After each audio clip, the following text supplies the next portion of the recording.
se lève une nouvelle étoile, une nouvelle façon d'être au monde, une nouvelle humanité en oubli dans la lumière. C'est l'étoile du nouvel amour, le nouveau soleil qui vient illuminer le haut de la conscience humaine. Au milieu de l'étoile soleil, un homme céleste, pur, transparent, innocent, candide, joyeux. Bonjour. Comme vous le savez, ça fait donc maintenant 3 ans que l'envoyé du Père a rejoint son ange,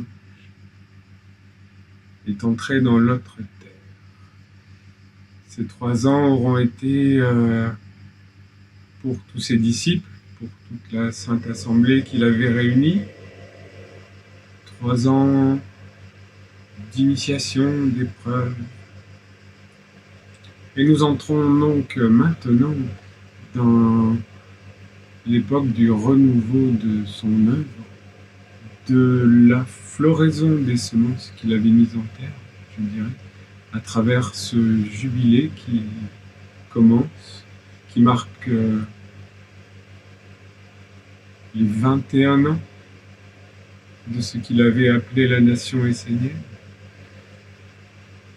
Alors, je fais souvent des vidéos pour en parler,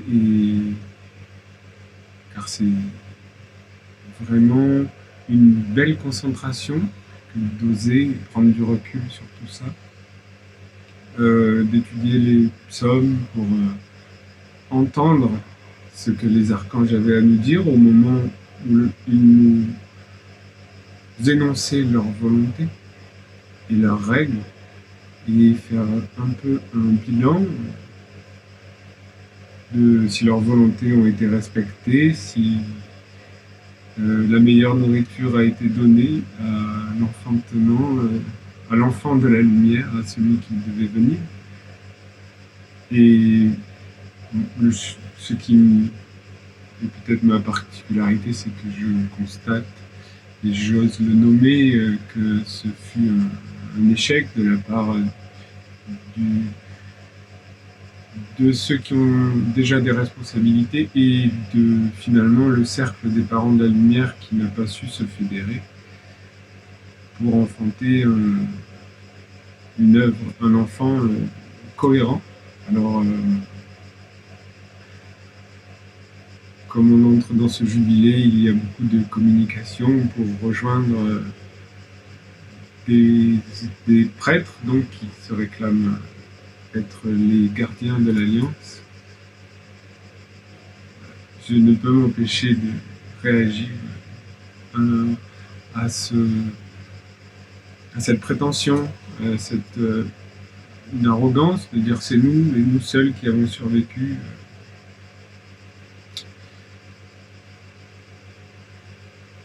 Parce qu'ils font entrer du sectarisme dans leur comportement, dans leur direction, et cela nuit grandement à la grandeur de ce nom sacré qu'est l'essénisme, de cette tradition sacrée et divine qu'est l'essénisme, et à la grandeur et à l'universalité que l'envoyé du Père, que fut Olivier Manitara, nous a transmise à travers la ronde des archanges. Cette ronde des archanges, c'est la maison qu'il nous a créée dans la cathédrale du Père. Il a créé une maison pour nous, une pièce, une demeure. Ça s'appelle la ronde des archanges. Dans les mondes invisibles. C'est la terre, dans la terre d'Uriel. C'est le chemin de tout, c'est le but de toutes nos initiations, d'arriver à entrer dans cette terre et de sceller une alliance avec un ange, avec un envoyé, un messager de la lumière. Et ce que l'on a appelé la nation essénienne, ce qu'il a appelé la nation essénienne, c'était le corps pour protéger cette ronde des archanges dans le monde des hommes, le corps pour structurer, qui devait porter cette ronde des archanges. Mais le précieux, le joyau, la vie, c'est la ronde des archanges. Ce n'est pas la nation essénienne. Donc, quand on vous dit que tout est acceptable au nom de la nation essénienne, non, ce n'est pas le cas.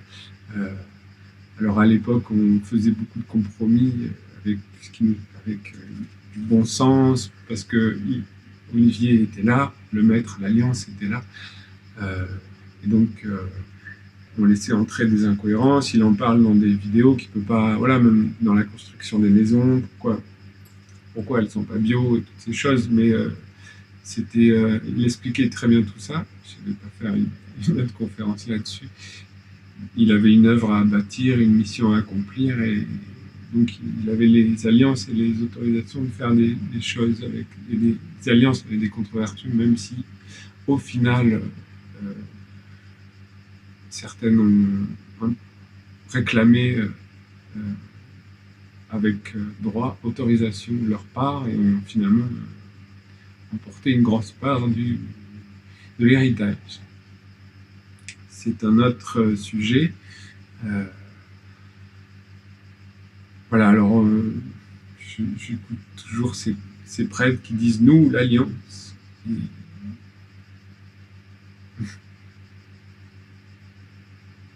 Et ça résonne pas, ça résonne faux pour moi qui ai vu la grandeur d'âme, qui ai rencontré ce qu'était un porteur de l'Alliance.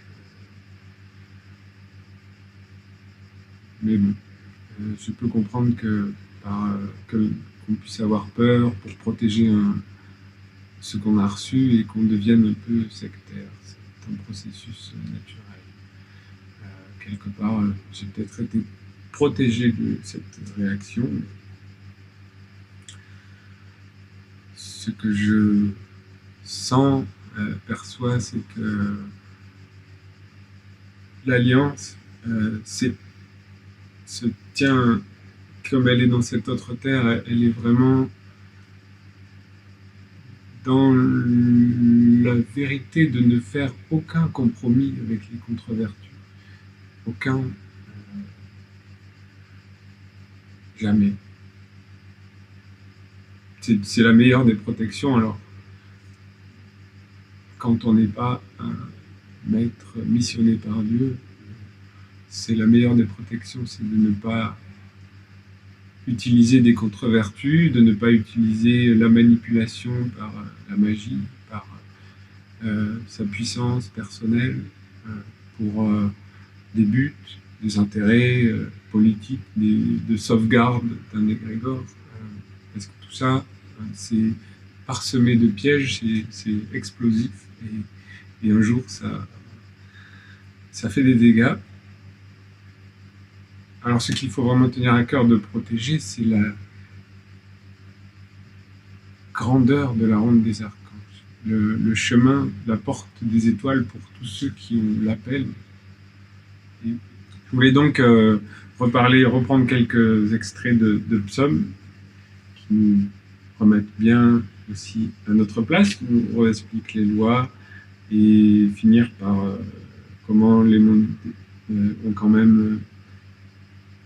Comment, en étudiant la Bible, on voit que la porte est ouverte, n'en déplaise à ceux qui ont des grades plus élevés, dans ces initiations.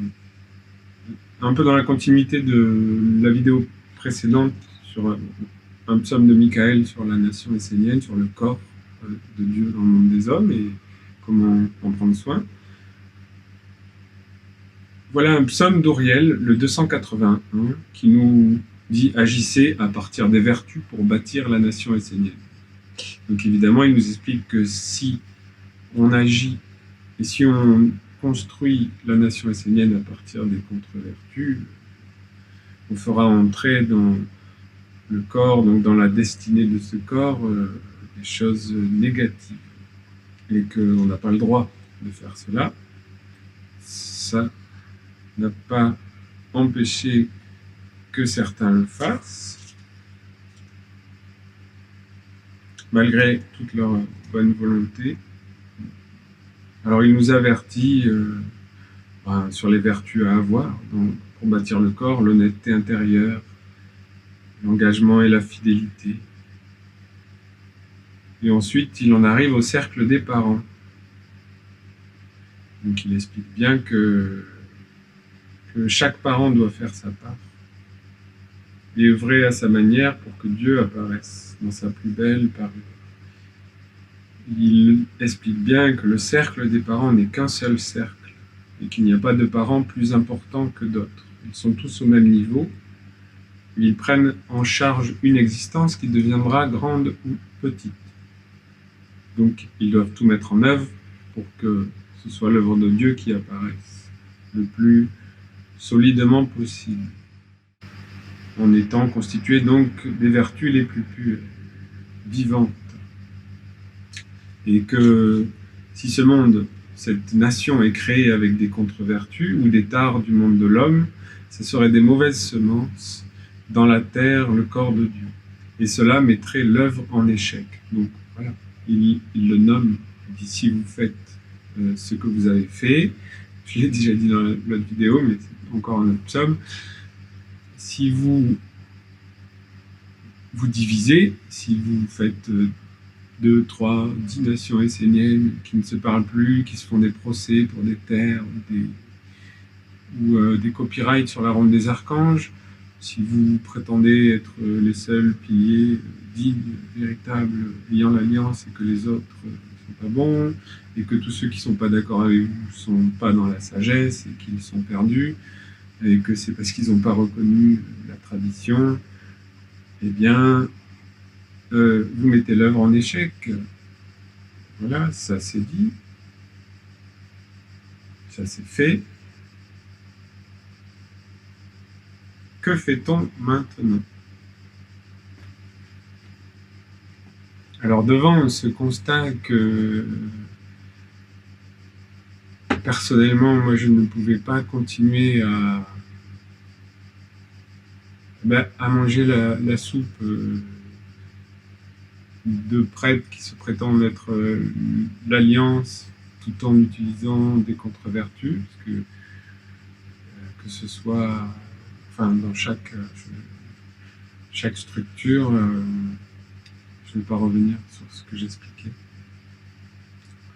Leur manie de fermer des portes, finalement, quand un être s'individualise, quand un être apporte son rayon, en fait, c'est la peur qui se manifeste, mais la peur est très très présente, je m'en aperçois.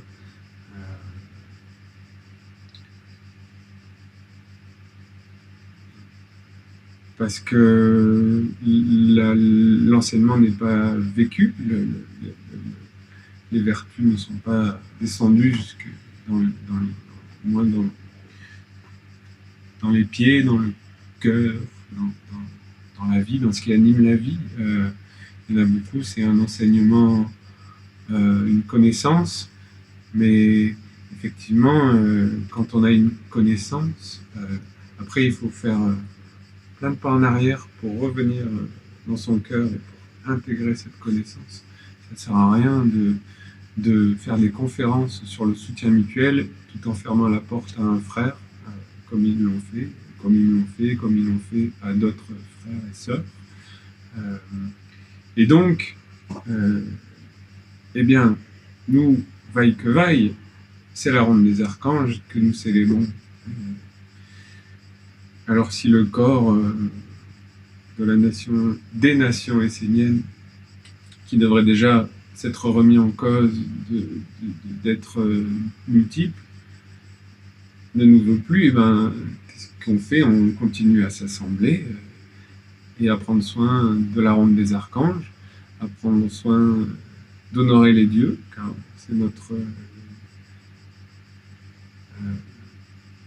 droit et notre besoin et notre mission fondamentale d'Esséniens, de prendre soin des dieux, de la lumière, du bien commun, du soutien mutuel. Alors, je profite de cette vidéo pour annoncer qu'en septembre, c'est un nouveau jubilé et c'est quelque part des groupes qui vont s'assembler et ces groupes seront une terre pour ce nouveau cycle. Alors nous nous assemblons en septembre pour célébrer l'archange Michael à Gap chez un frère et une sœur. Peut-être si nous sommes nombreux, nous aurons un gîte dans cette région parce que nous avons l'intention d'aller sur une montagne, allumer un feu, de porter du moins le feu de notre temple en haut de la montagne, comme une belle écriture. Nous avons l'intention de célébrer l'universalité de notre tradition, non pas de créer un autre groupe fermé et qui ne pense qu'à ses petites brebis et qu'à faire venir des gens pour qu'il y ait une économie. Parce que derrière ce qui se cache, c'est pas forcément la grandeur du saut de l'argent. Et pour finir cette petite vidéo, je voulais être sur la note positive d'un psaume de l'archange Michael, le 228, où il nous explique les conditions ou les clés pour réaliser l'alliance, la fameuse alliance dans un pays. Pour qu'un archange puisse sceller une alliance avec un homme, celui-ci doit faire sa part de travail en scellant une alliance avec un ange. Ensuite, il explique que c'est grâce à cette alliance d'un être avec un ange que tout est possible, que de reposer on va dire, il parle justement de reposer les initiations, les formations et le dialogue avec les mondes, entre les mondes visibles et invisibles dans la pureté et la vérité, se fait par un prêtre ou une prêtresse qui ont reçu le sceau de l'alliance avec l'ange. Ils deviennent les piliers du culte. Ils reçoivent le pouvoir de féconder et d'ouvrir les portes pour que les êtres puissent à leur tour entrer dans les mondes supérieurs. Ceux qui portent l'alliance sont des ambassadeurs de la maison de Dieu dont je parlais, donc la maison de Dieu dans l'immense cathédrale du Père qu'est la ronde des archanges. Moi, en tant que porteur d'ange ou prêtre qui a fait Cécile et qui a scellé une alliance avec un ange, je me sens tout à fait dans ce rayon où je ne suis qu'une bougie et c'est mon ange qui bénit, qui sanctifie. Ce n'est pas l'homme. Il explique, si l'homme est pur et bien préparé, il franchira les épreuves jusqu'à sceller l'alliance avec un ange de Dieu. L'ange l'assistera alors dans le cadre du service de Dieu. Il sera le complément de sa pensée, de sa parole et de ses actes, afin de lui conférer une autorité dans les mondes magiques et spirituels. C'est ainsi que les commandements de Dieu pourront être dictés jusque dans les racines des mondes, sans qu'il y ait d'opposition ni d'usurpation. Sachez que l'homme a reçu un pouvoir et une autorité dans le monde physique de par son corps et ce qui habite en lui. Mais ce qui en concerne les mondes plus subtils, magiques et spirituels, il faut qu'un ange de Dieu puisse prendre le relais quand cela est nécessaire. Sinon, l'homme sera usurpé. Comprenez qu'aucun homme ne peut avoir ce pouvoir seul. Seule la présence d'un ange dédié à Dieu peut conférer une telle autorité. Je vous révèle cette science car vous devez la connaître pour pouvoir poser une structure ou constituer un corps de lumière capable d'apporter la bénédiction dans un pays entier. Pour cela, il est fondamental qu'il y ait une structure avec des prêtres et des prêtresses ayant le sceau de l'alliance avec l'ange dans la pureté et la vérité. Alors l'ange pourra venir poser les sceaux de la lumière et l'œuvre pourra s'accomplir sans opposition de la part de certains égrégores, génies et esprits. Seul un prêtre ou une prêtresse portant le sceau de l'ange peut officier et parler au nom de Dieu et de la tradition essénienne devant tous les mondes spirituels, magiques et physiques. Le corps de l'homme et sa volonté lui ont été donnés pour structurer le monde physique. Mais seule l'alliance avec l'ange peut lui permettre de maîtriser les mondes qui vont de l'homme jusqu'à l'ange. Ainsi, l'homme peut entrer dans le monde divin.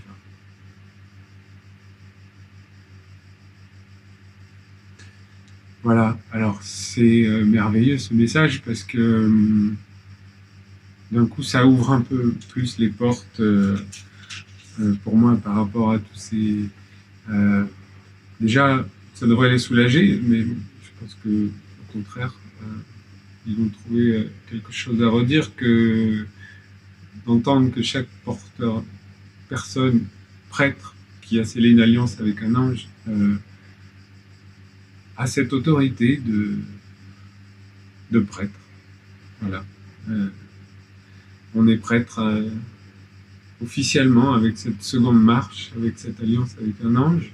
Alors c'est pour cela que quand je suis arrivé par exemple à Terra Nova, comme j'arrivais du Panama, ils avaient vraiment un peu une phobie de tout ce qui arrivait du Panama. Alors j'étais usurpé, alors ils m'ont fermé la porte.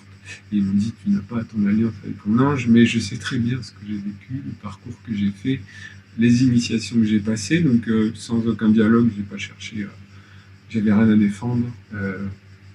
Ils savent très bien le travail que j'avais fait moi là-bas, là où, comment j'étais positionné face aux forces, mais ils ont choisi de... Ils ont fait ce choix, on va dire. Et donc, parce que c'est cette autorité spirituelle, là, c'est un enjeu. Et donc, pouvoir, comme ils le font, se prétendre les seuls à avoir l'alliance, il y a des mondes derrière qui font dire cela. Si ce cercle était resté soudé dans l'humilité, ils auraient été l'alliance. Mais ce n'est pas le cas. Ce n'était pas cette alliance, cette précieuse alliance que l'envoyé du Père a amené sur Terre. Ce n'est pas juste, ce n'est pas parce que ce n'est pas juste, c'est pas une flamme extérieure. C'est vraiment un monde sans contre-vertu. C'est vraiment le soleil de la ronde des archanges que je vous invite tous à célébrer. J'invite tous les Esséniens, concrètement tous ceux qui ont été mis hors, sortis du chemin, parce que dernièrement, depuis les 3 dernières années, à ne pas laisser s'éteindre le feu de l'amour divin, de garder en haut de la pyramide de leur être la flamme des vertus, la flamme de la tradition des fils d'Enoch, et de prendre soin de ce feu, et pour ceux qui le veulent, de venir avec nous, prendre soin de ce feu, l'allumer, le raviver physiquement, à travers une célébration, dans un temple consacré, et de le faire chez eux, de le faire le cœur plein de feu, de chaleur, de joie.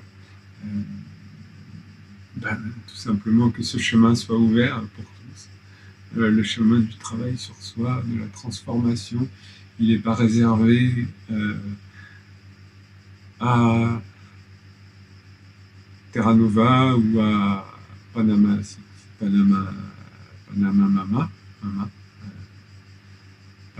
Pseudo Mama. Donc, allumer ce feu en soi, en prendre soin, et puis venir en toute fraternité dans un cercle d'Esséniens où personne n'est plus important qu'un autre, apporter le meilleur de soi-même, tout simplement.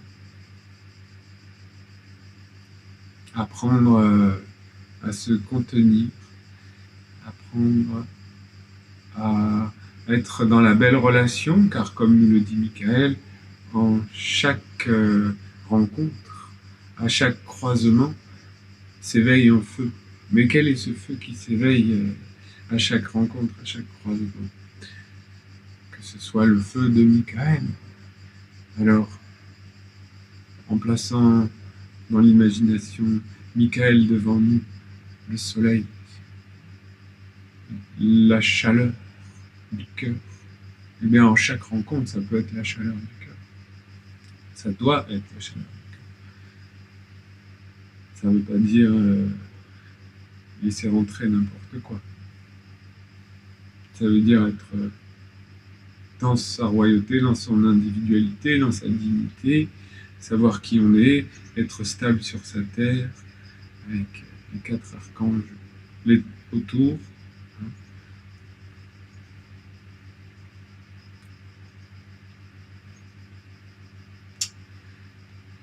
Et que chaque rencontre soit dans cette conscience d'éveiller le meilleur de nous-mêmes, de transmettre et d'honorer les dieux. Alors, au plaisir d'honorer les dieux ensemble. À bientôt et un bel été à tout le monde.